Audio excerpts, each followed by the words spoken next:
Welcome to Talk Cosmos, the show where Sue Rose Minahan and her panel of guests bring you leading-edge astrology conversations through a journey of soul growth patterns connecting astrology's energetic cycles. Get ready to understand your path in the cosmic roots of the stars.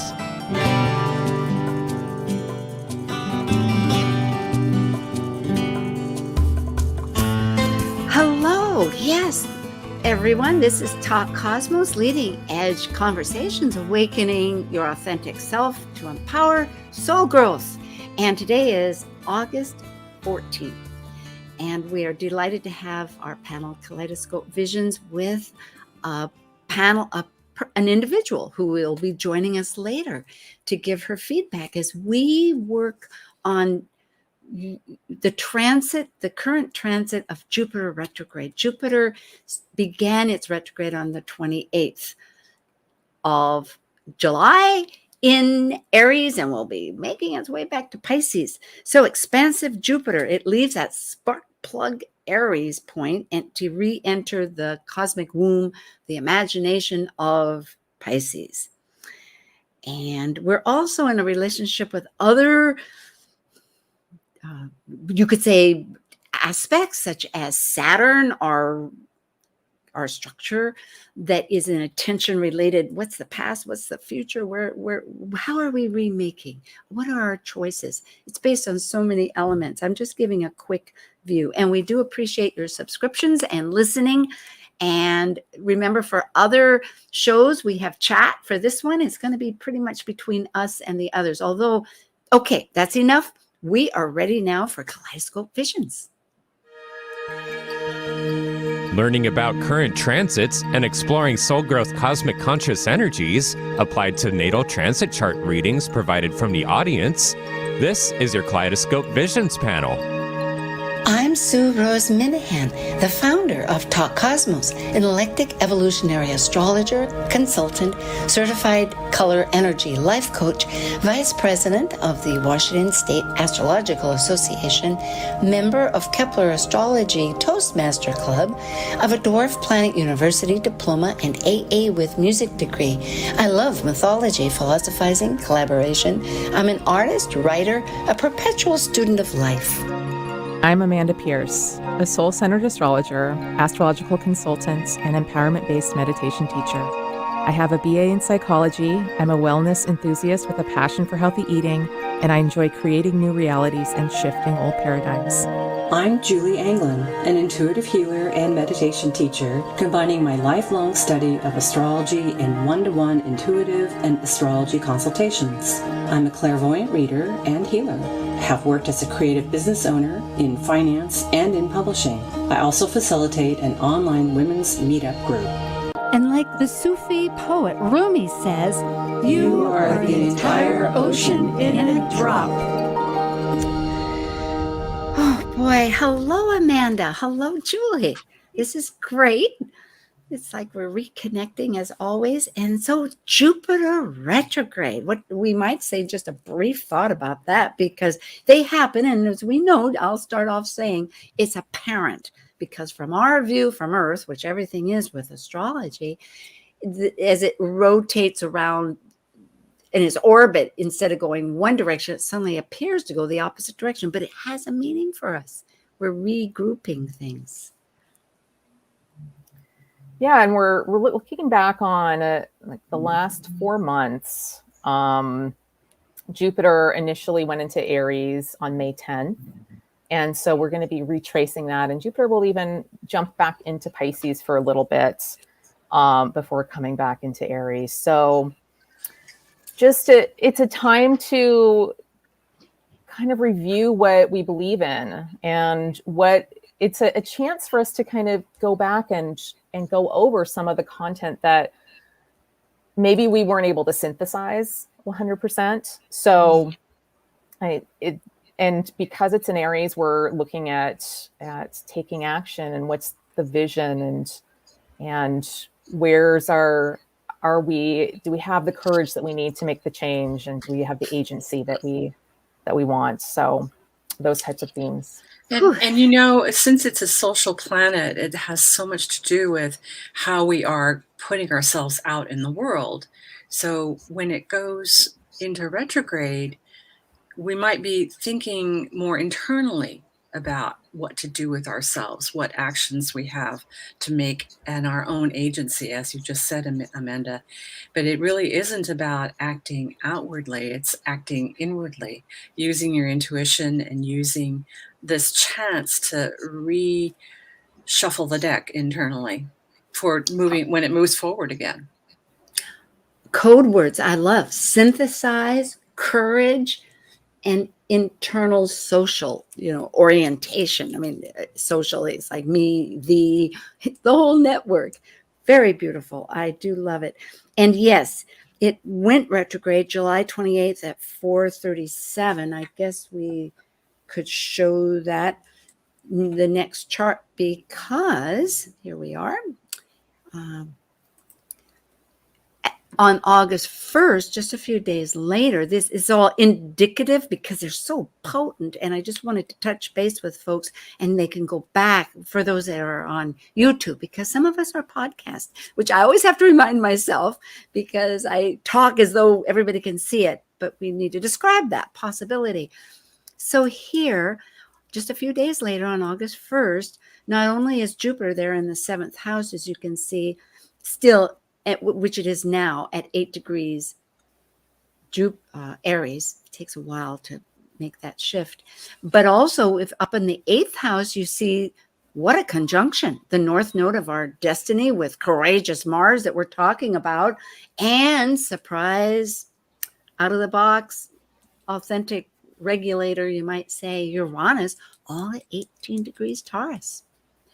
So, well, and Mars is the ruler of Jupiter in this case, because Jupiter's in Aries. So, and Aries is the sign of Mars. So Mars is it's on a whole new track. It's getting really shaken up with this Uranian energy and connecting with the north node of destiny. So this is giving us a whole lot of information. It's allowing a whole lot of information to come forward for us for our Jupiter journey. So as Jupiter's going retrograde, we may have insights coming forward that are part of this Uranus-Mars North Node conjunction. I like how, Mars being the ruler of Aries, with Uranus, it's really such a strong soul call to authenticity. So if you're off your path, it's going to yank you back, because this North Node connection there is going to say, wait a minute, you need to move this way and think this way. And in conjunction with the Jupiter retrograde, it's going to be, although flashes of intuition will be very much a part of it, Jupiter retrograde is going to really make you look inward to see if what really jives, let go of things that don't, and get with what's really your truth, that Uranian truth. And I will add, as another factor, as I had said earlier, Saturn, the early regulator and furthest that for thousands of years people could see in the universe, until, of course, now we have the modern wonderful planets that are adding to our consciousness. But Saturn there down in the 5th house is in that tension toggling, as we say, as I often think, between the past and the future of the nodes. Square, as we put, 90 degrees for people to realize, because they're all fixed signs. Saturn is 22 degrees. It's a little bit wide, but it's retrograding, so it's returning. And it's essentially, it's still influencing past, present. How are we remaking things? Well, let's go to unless somebody has something to say, we can go to our next slide, which is today, the transits. And we won't spend long, but just to show people, this will be what we're using for the bi-wheels. And it still shows that Jupiter is at 8 degrees. It's down here. This is using the East Coast because it's for the nation, if you look at this.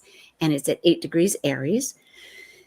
And and Uranus is still 18 degrees Taurus, which it will be when it retrogrades on the 24th.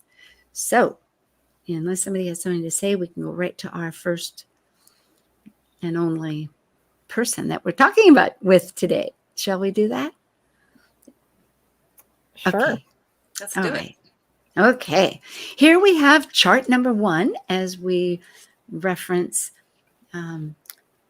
Taylor today, and she'll join with us in a bit. But we're looking, this is her chart, but really let's look at the bi-wheel, which is today. And I hope it's big enough. I'll have to learn how to do that more so. But it's using her, oh, thank you, Nathan. Her chart is on the inside, and then the transits are on the outside. Looks like there's a typo in that top phrase. It's Jupiter 8 Aries. Oh, rats. Oh, rats. Just thought I'd point it out. Yeah. Oh, boy, and I can't change it now, but I will change it maybe at the break or something and redo that. Oh, rats. Okay, very good. It was sort of, yes. So Jupiter is definitely in Aries, and Jupiter, as we speak, is in the first house in this chart. And what I found immediately were two things. One is that expansive internal work, as we're talking about the courageous of where to go forward, is in tension with her Neptune, which is the and in Capricorn, kind of the pragmatic mystic, you could say, that it's like looking at the wholeness, but putting structure to it. It's in the 10th house also. But there's really like a big vision issue going on. And Neptune's important and Jupiter's important because they both co-rule her ascendant at that very late degrees 29 Pisces. So it's really a dynamic force. And the other thing I was thinking is that Jupiter, as it starts to retrograde back through into across that ascendant,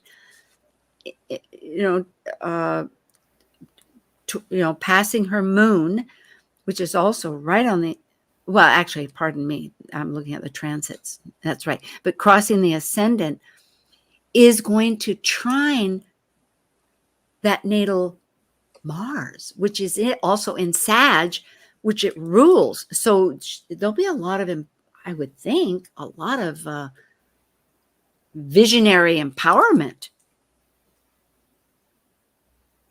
Yeah, and natally, in Taylor's chart, we've got Jupiter in Aries, and it's conjunct Eris in Aries as well. And so Eris is an archetype of exclusion and being excluded. And so there may be a belief system here around, like, I'm going to do it my way. I'm going to go it alone because it just doesn't work out when I do it with other people, or there's been some issues with groups potentially. So this Mars, there may be some, with Jupiter connecting with it, and with Venus, transiting Venus is at 3 degrees Leo in this chart. So we're kind of creating a trine. So there may be some, a little more ease with relationships coming forward, and how to kind of work cohesively with others. It might also be an opportunity to tap into some natural healing information. That Eris with Jupiter can be very, especially in Aries, can really break you apart from others and make you be a firebrand, but also feel misunderstood, so that others will see your power, yet not know how to engage in it. So with your natural Pisces rising and that Neptune in the 10th house, you've got this very strong angular drive toward healing modalities and toward using your intuition to step through some of the limitations and maybe create bridges. And this time might allow those bridges to become a little more real with other people.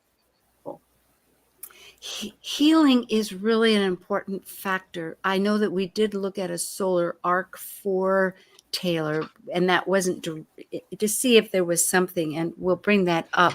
But as far as right now, focusing on Jupiter, it is very valid that that you're both bringing up, because we have Jupiter transiting that first house, and Jupiter is natally, as Amanda pointed out, in the first house with Eris, and that's Eris, folks, the goddess of discord, but not really. She asked the most real questions. She wants the truthful questions. She wants the truth, and she's inclusivity. She wants everyone included and not to be rejected. And that can be an element, when you bring up uncomfortable questions, it can be some people aren't ready for it. But I think as a healer, as the medical, physician, heal thyself, there's always shadow material within us. And that's what a lot of strong transits want from us, because one can see too that there's a lot of release up there in the 8th house, just looking at this transit with Jupiter, because of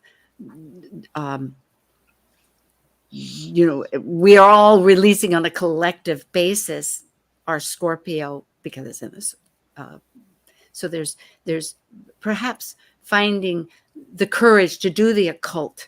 It'll be interesting to find out what her direction actually is with that. I don't know if maybe we should jump right to that solar arc, because it does show up, I think, a couple of good things. It's right here. This solar arc, I think, oh, no, wrong one. Darn it. We don't want to jump that fast, Sue. Yeah, I'm just trying to move okay. Thank you, Nathan.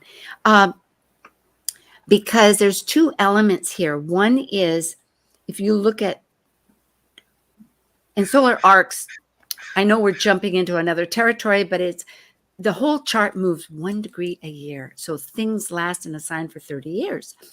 And when they approach 30 degrees, they're almost out of it. It's a whole brand new reality. And Taylor's Chiron, which is the healer, that where we have a wound that we need to transmute just for our injuries into a purpose that relates to other people, suddenly it becomes a magnet of usefulness. One way to think about it. And it happens to be 29 degrees Cancer. So it's really a lot about her roots, her stories, her emotions, everything else. It's going to go into Leo. That's a very, there's a big difference between Cancer and Leo, that they really feed off each other, but it's demonstrated to it's using the sun. Let's look at it that way too, instead of the moon. So in other words, it's intention with how her nodes have also done solar arc. And interesting, they've progressed. They've just gone into Taurus and Scorpio. So in other words, she is in a healing. There's a lot of healing going on. Plus, I think what Julie brought up was that look at natal, her natal Venus of values that's in Aquarius is conjunct right now as with the sun, meaning there's a big connection between her connecting with what values she has. So I think, shall we go, if somebody has something to say? Yeah, I did want to comment. I mean, that sun solar arc to Venus, first of all, this is a long time. Solar arcs move slowly. So you may have felt this sense of enlivening your relationships and enlivening your creativity and enlivening how you value things or how you feel valued. So this has been coming for 6 months. It's exact now. It's going to keep feeling rather strong for another 6 months. This isn't like a quick sun transit. This is a solar arc. That's true. Good point. We will go back to. Well, I had a couple of things. Yes, ma'am. About that, Sue. Thank you, Amanda. I love both of these solar arc positions. The Chiron in Cancer at that anaretic degree, like the biggest emotional, and Chiron's really working on those super sensitive emotional points that we have. And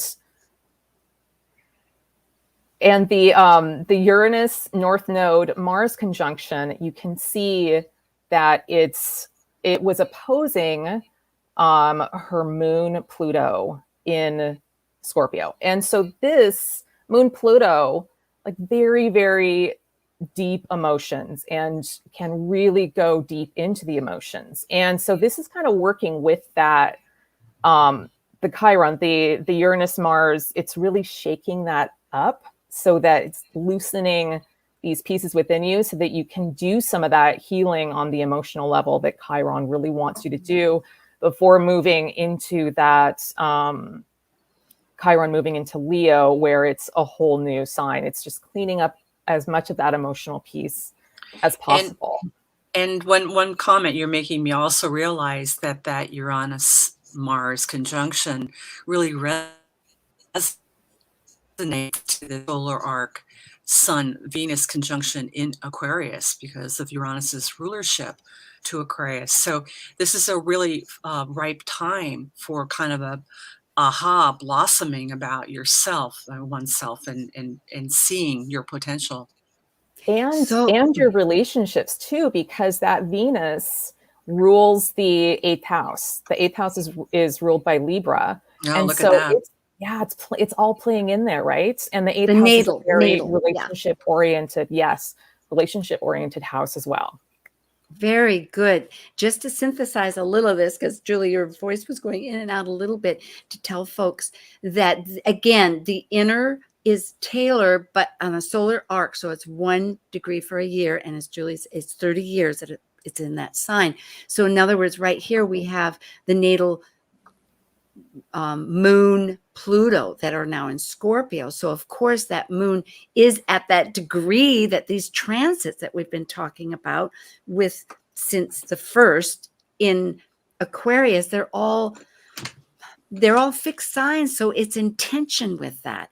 And then also the nodes across would be the transiting node. So it gets more involved and subtle. And usually we have a person in front of us and we can digest, but hopefully all of you can follow. Thank you. That was quite significant. So healing is a huge element now of digesting a lot of issues. Well, and you can see the transiting Chiron has also been conjunct her natal Aries in the first house. So, it's all connected here. So Jupiter, we could say, as it's doing its retrograde, going through, because in Aries, it's associated with motivation, intensity, raw passion, fearless independence, and it's regrouping. And as we said, that's already an element because of the natal conjunction with Aries, who's fearless and going to say we're all included. So what's fair for all?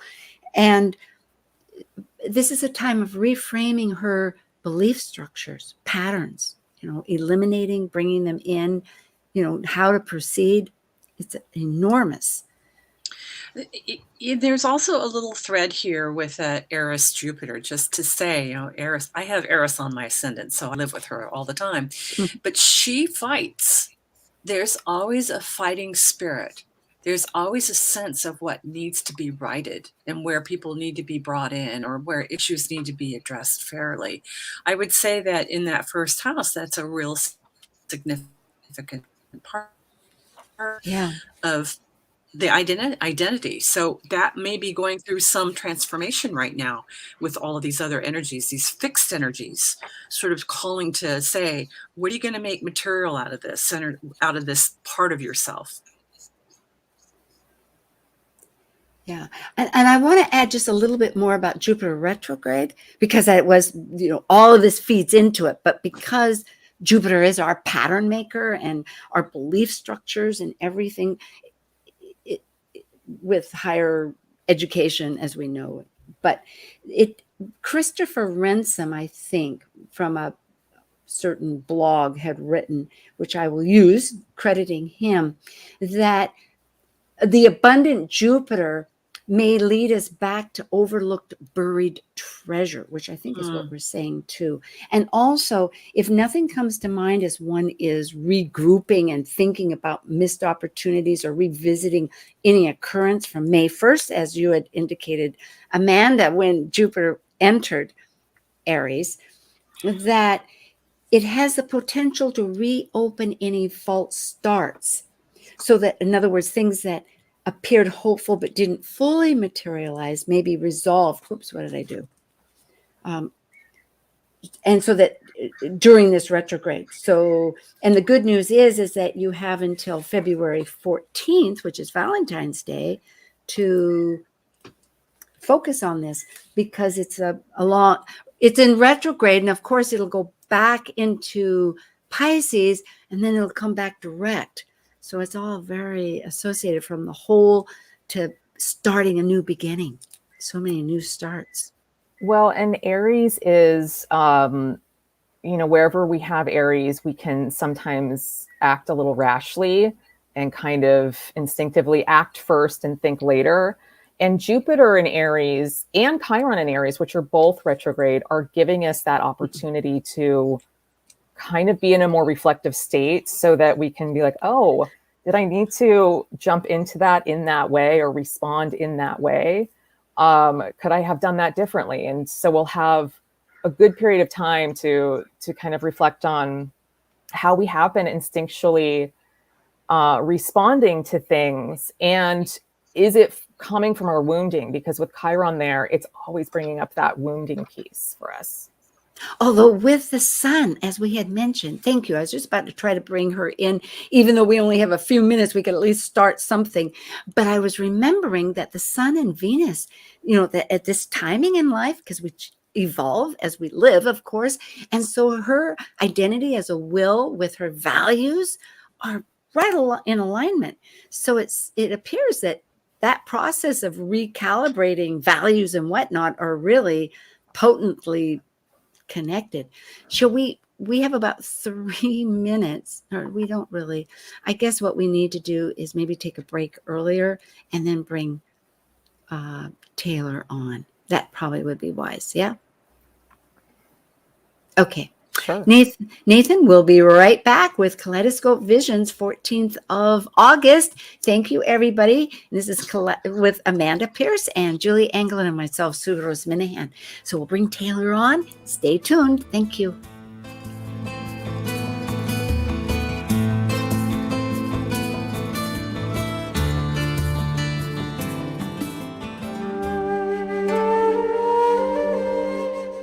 While we take a break from this week's edition of Talk Cosmos, let's take a look at this cycle's archetype. We are currently in the Yang period of Leo, ruled by the solar sun. Having departed from a cycle based on the internal process of emotional attachments requiring security and safety, the energy of Leo externally manifests our legacy through children and artistic creations. As a fixed Yang fire sign that desires to ignite actualization, Leo the lion takes the risk to generously exhibit love and welcome all to share their stage with joyous pleasure for living life. Most people go through the motions of living but are actually only existing. At some point, when the feeling of exhaustion or emptiness is loud enough, questions begin to arise. How do I begin to find my way back to myself? Who am I? How do I heal? These questions are crossroad points in a person's life. Come reset, relax, and rejuvenate to your best self on August 23rd and 24th. Start your journey of healing at this 2-day virtual event focused on working with fear. Immerse yourself in meditation, color therapy, astrology, and much more. Presented by Padma Life Coaching with Marie O'Neill. You will receive items to support your energetic journey. Our practitioners are waiting to work with you. To learn more and to register, go to virtualhealingretreat.eventbrite.com. Don't wait, register now. This is Martha Norwalk. Every Sunday morning, beginning at 9 a.m., thanks in part to the Ananda Institute of Living Yoga, we cover the world of animals. This week, August 21st, it's my next teaching show with Walter Stoffel, author of Lance, A Spirit Unbroken. I'll pick up right where I left off on July 31st so you can catch up in the archives, and I'll have lots of great specific stuff to help you change or control your dog's behavior. Martha Norwalk's Animal World, Sunday morning, 9 a.m. to noon, right here on Alternative Talk, AM 1150. Talk Cosmos brings you leading-edge astrological conversations with hour-long programs each week on KKNW. The show goes live every Sunday from 1 to 2 p.m. Pacific. Talk Cosmos weekly programs are also available to watch live on Facebook and YouTube, along with daily chats throughout the week on the Talk Cosmos YouTube channel. While you're there, make sure you click like and subscribe buttons so you can get the full Talk Cosmos experience. Or, if you'd rather listen to the show archives with audio only, the entire podcast collection since 2018 is available on most podcast carriers. So, grab your coffee, tea, or kombucha and enjoy the show. Talk radio with a purpose. Alternative Talk 1150. Well, hello. I think I corrected that slide. I hope it works. We'll find out. Let's see what happens. I was always thrilled. Let's find out. Here we are. Yay! In Aries. Okay, thank you. Wow, let's bring on Taylor. Yeah. Just impatiently waiting. Hello, Taylor. Hi there. Yeah, so great. Well, did you have any feedback that you'd like to provide? We'd love to hear it. Absolutely. First of all, I just want to say thank you. It was so beautiful and you all are so spot on. It's like you're reading my mind. So just some validation there. Everything you said, I was like, yep. And some of it's so funny, has just been coming up like today and last night and the last couple days. And, it's getting more intense. But going back to the beginning of what you were saying in terms of Jupiter retrograde being a reflection, I thought that word is so interesting because I've literally just been struggling to look at my reflection because of things that I started around May 1st. I started recording some videos and I did have a false start. I recorded all of these videos with other people, interviews, and then I moved a lot and didn't have time to do the editing that I wanted to. And then when I did, just like the emotional struggle of, is it good enough? And what are people going to think? And is it inclusive enough? So a lot of these things about being the bridge and bringing people in and making connections and rethinking relationships. And I have just started to, over the past few weeks, slowly, but more and more started editing those videos. So looking at my reflection and other people, and then finishing up that project that I started, and hopefully we'll be putting it out. I've been putting it out very, very slowly, but there's like a big thing that I'm looking to put out very shortly. So yes, a lot of big emotions have been coming up, to your point about Chiron at that anaretic degree of Cancer and the South Node Uranus Mars transit to my moon. There have been things that were very old and triggering, and I've just felt like, wow, it's really reminding me of things that were from a long time ago, and it's interesting that it's coming up again. I thought I was done with it, and it's like, hey, here's a last reminder, because I've also been called to hold space for people recently in a very healing way. There's been a lot about grief that's been coming up in many people I'm close to, and I've just been having a lot of thoughts about, do I need to get into soul retrieval or some sort of shamanic healing art, or do I need to do like take some classes to hold space for people in terms of grief, because there's so much grief and grieving around us right now. And I just want to make sure that people feel held and feel like I'm holding a healing space for them. Oh, my heart just fills. Thank you. Thank you all. Yeah. And you have such a lovely capacity for that too, with the moon and Pluto. I mean, you can really go to those depths that other people are in and be in that kind of an intimate place with them, which is the 8th house, the house of intimacy. And at the same time, all of that being ruled by, or the 8th house being ruled by your Venus in Aquarius, which knows how to detach and not take it on. So that's the key, is just not being able to hold that space and not take it on. So I like that for you. I also like how the Sun to Venus solar arc really is about putting your light on others. It really is such a spiritual thing that you're talking about, and it's right in line with that Scorpio moon, 8th house. It is. And as you express this whole, it seems that your motivation really involves not just others, but like a group. Like you said that you were able to hold space for others. It's like a new Aquarius, has a like-minded group, but it's a service call too, which Chiron very much would. Well, and transiting Saturn is in Aquarius, going through your 11th house, and so it's it's retrograde, and so there's some reflecting on how do I hold those correct boundaries for myself in a situation like this or other situations. So that's, I think that's and Saturn. Go ahead. Go ahead, Julie. I'm sorry. I sort of my no, brain no, was lead like on, flashing. lead on. Yeah. The Saturn square the moon is really, really going to bring up how do you master your emotional context, especially when you're working with others or a group that is suffering, or you see a great deal of transition occurring. And so that Aries Saturn is asking you to really put form and thought into how to handle the intensity of those emotional threads. It's a great juxtaposition of energies.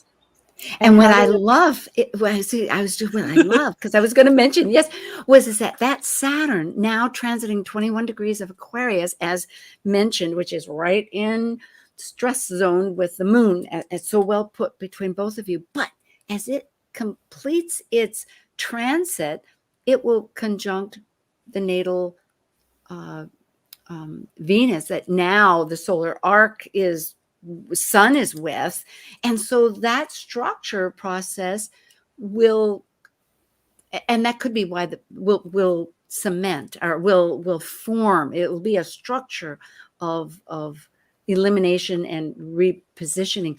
But I also think that could be why old things are coming up. Yes. Mm-hmm. In that process. So go ahead, Julie. Yes. Oh, well, I'm just nodding. Yes. Yeah. I was just going to say also that one of the highest expressions of Aquarius is to be in that detached state. And so I like to think of Aquarius or Uranus as being like a tornado and having all of like this stuff and emotion whipping around you. And when you center yourself, you're in that calm. And so finding that centered calm for yourself so that you can hold this immense power that you have within yourself. You've got that moon Pluto in Scorpio. I mean, that is immense power, and holding that within yourself will allow you to hold it for others as well. And it really resonates to your signature Pisces rising. That rising sign, along with Neptune being in the 10th, speaks so much to being the healer, to being the intuitive, to being the one who connects all those emotional dots. And people see you in that position. They see how there's no effort for you to exude and kind of bring on that emotional level. Well, Taylor, I hope these recording videos, I don't know if that's something that'll be on YouTube. I mean, I'm eager now to see how that might manifest, that the rest of us might enjoy. I don't know if that's what you're ready to divulge. Yeah, it will be on YouTube. I'm happy to share with you all, or whatever. And it's just funny because you're talking about shining my light, and And I told you about my reflection and the struggle there. And it's like, I'm putting myself out there. Like my light is literally getting out there, and I have to get over the hiding stuff that my Scorpio moon might want to do. But yeah, so just feeling, I can feel really, really deeply. And I'm starting to recognize that. I'm recognizing that what other people feel, I kind of feel it a couple layers more. And so you're right. It does help to be detached in relationship a little bit in order to hold that space. So I love how you put that. I just thought of something though. My grandmother was a professional photographer back in the 40s, actually, a long time ago in New York.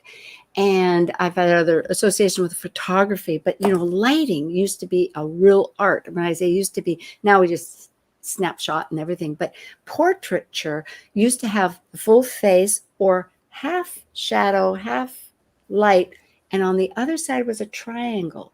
It actually was an inverted triangle. And that was, if you look back at all those photographs in the 40s, the hot of whatever, I mean, that was over and over again. So it makes me realize, because yes, I think Scorpio, especially in the 8th house, with the whole combination there, it's part of the nature, and there's reason for nature, right? It's not that nature is wrong. Nature is right. And so there's a need to have some concealment.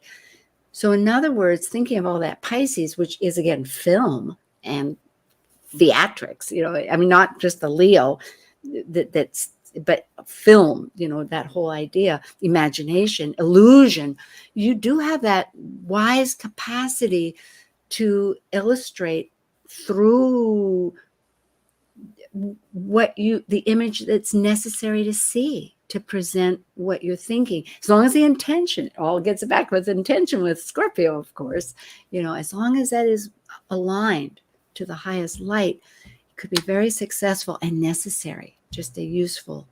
So I add that. Thank you. Yeah, that's what it's about. It's about people on their healing journeys and the healing modalities that they found, and hopefully sharing that more widely so that other people who are struggling or going through something can find some, non-conventional modalities that might be helpful to them, or just learn about themselves and think about themselves more deeply. So. Well, do you have a name for it that we can look for? Otherwise, no pressure. We'll. Absolutely. It's going to be on YouTube. And so the YouTube is just my YouTube channel. So I have to tell you my last name, if that's okay. Oh, it's up to you. Called. Yeah, I understand. Okay. All right. So the YouTube channel is Taylor Schuler. There's some stuff on there, but the real good stuff isn't there yet. It'll be launching soon. And the podcast will be called On Thriving. Oh, boy. Thrive. Yeah. On Thriving. Yeah. Yeah, Maya said thrive and survive to thrive. Anyway, very good. Well, thank you. I think we'll say thank you from all three of us. Yeah, so great, you, Taylor. Yeah, really a treat. So really best wonderful. Of everything. We'll look forward. Okay. Well, my goodness, it's such a rewarding experience, isn't it, to realize to hear the insights. Yeah, go ahead if you have a comment. Meanwhile, let's go to Solomon Rush. We were going to do Olivia. Was that right? Mm-hmm. Okay, Olivia. So these aspects touch all of us. And Olivia Newton-John, as we know, was a great actress from Greece, sang Hopelessly Devoted to You, had death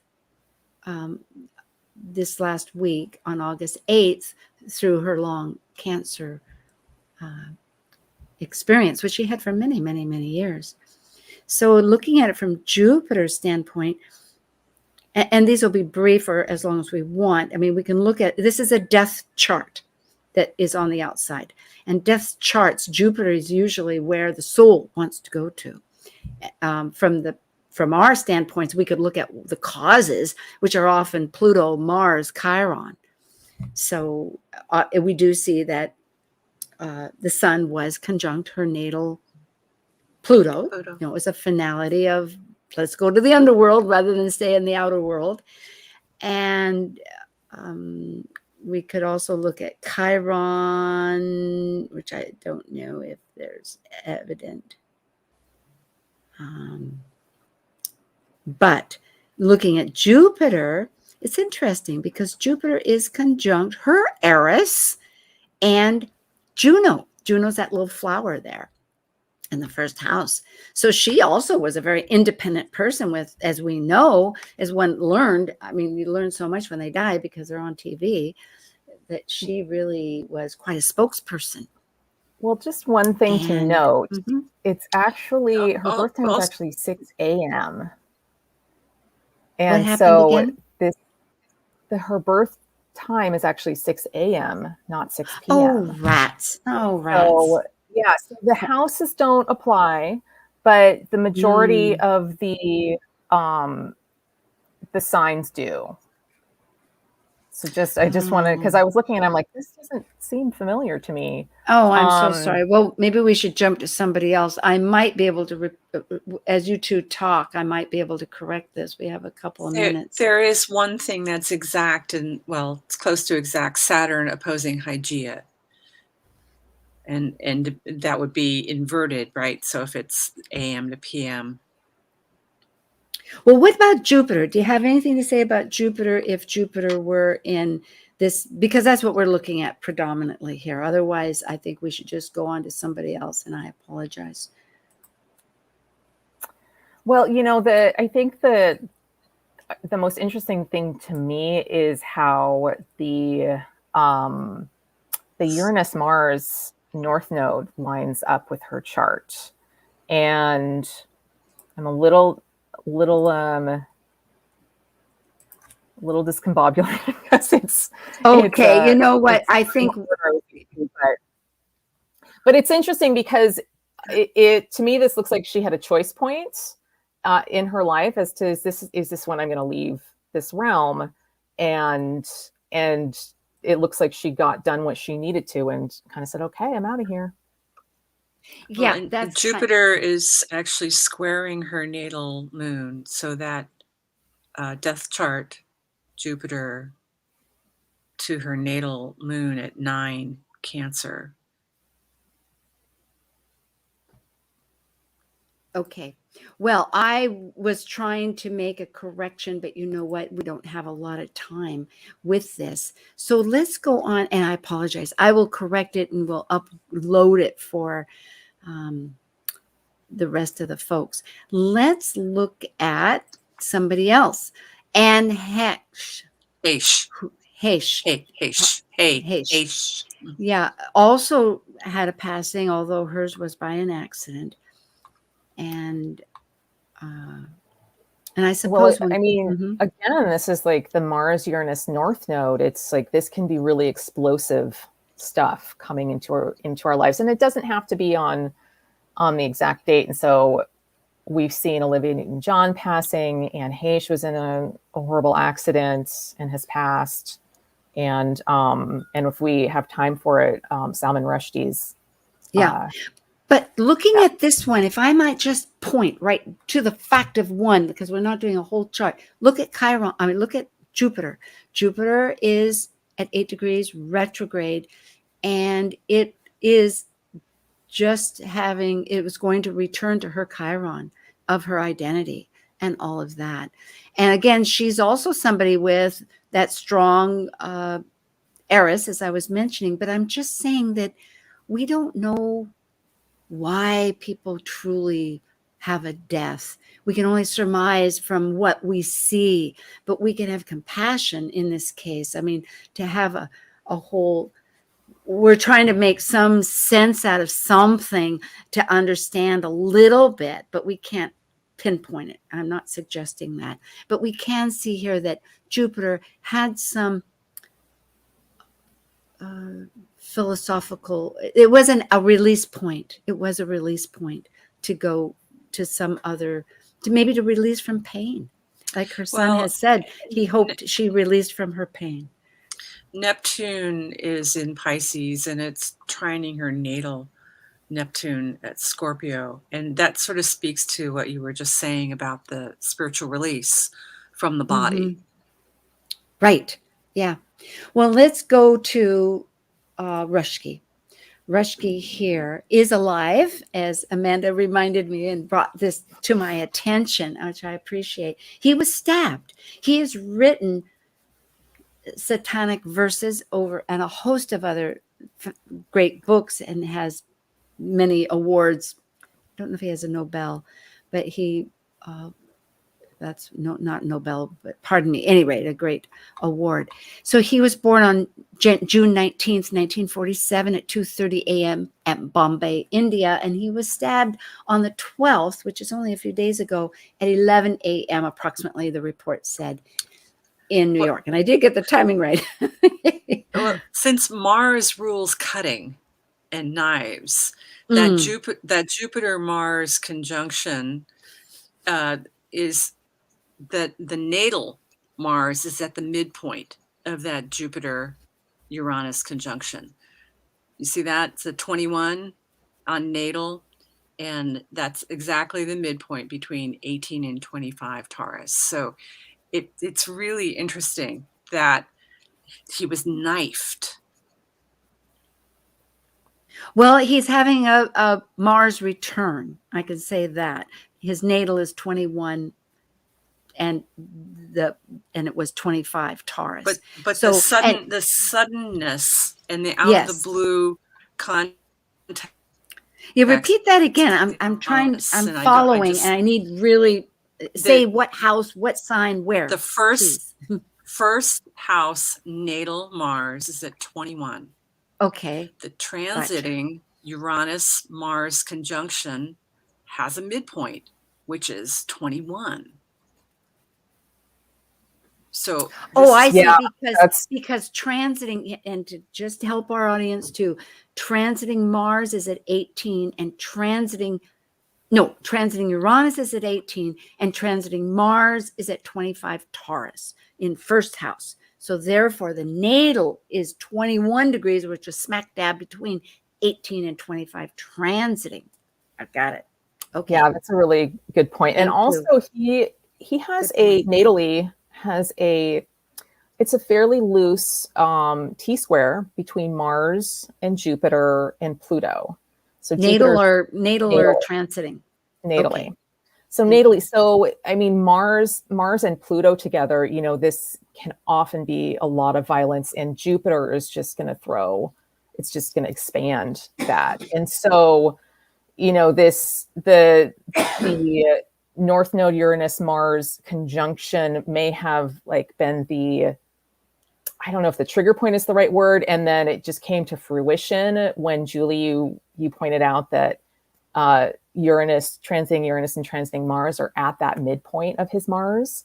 It's also interesting because he's had a fatwa placed against him, which is essentially a call for his death from the supreme leader of Iran, Ayatollah Khomeini. And that happened in 1989. And if I looked up the chart for that, and it was triggering his Jupiter and his Mars again. And so this is this attempted assassination of him this past week was, we don't know yet, but assuming that it's someone who's trying to fulfill that fatwa. Yeah. Well, we only have 3 minutes, and so we don't have a very long. I do believe that there's great transformation. As we can see, Pluto is right at the MC in the 10th house. But going back to Jupiter, it is that philosophical courage. And so it will be just thinking of, we don't know. And we might say, too, looking at his natal Jupiter, trying to stick on target with what our conversation has been today, is that it is in Scorpio and it is in this 7th house. And the South Node has just passed that at 17. It was just at 18. So he is releasing. It's true, some which you're bringing up with this fatwa, which you sent the chart, but I couldn't put in a PDF. I didn't have time to do that.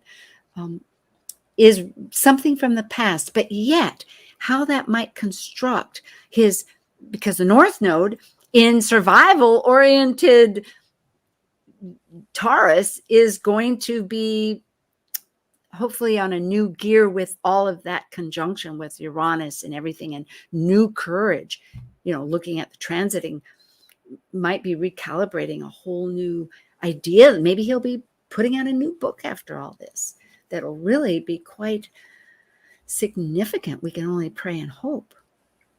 Well, we know that Jupiter rules publishing. Yeah, he has unwavering belief in his courage. His way of thinking about things, and huge proponent of free speech. So I don't see him changing that anytime soon. No, we have many things to look forward to, I trust.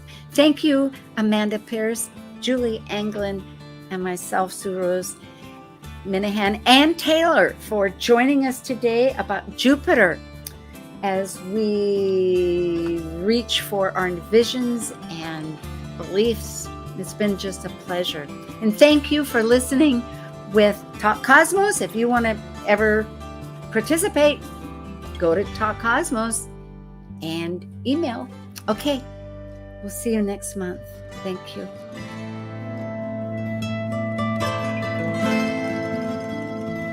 Thank you for joining us on Talk Cosmos, the show where Sue Rose Minahan and her panel of guests connect soul growth patterns with the energetic cycles of astrology.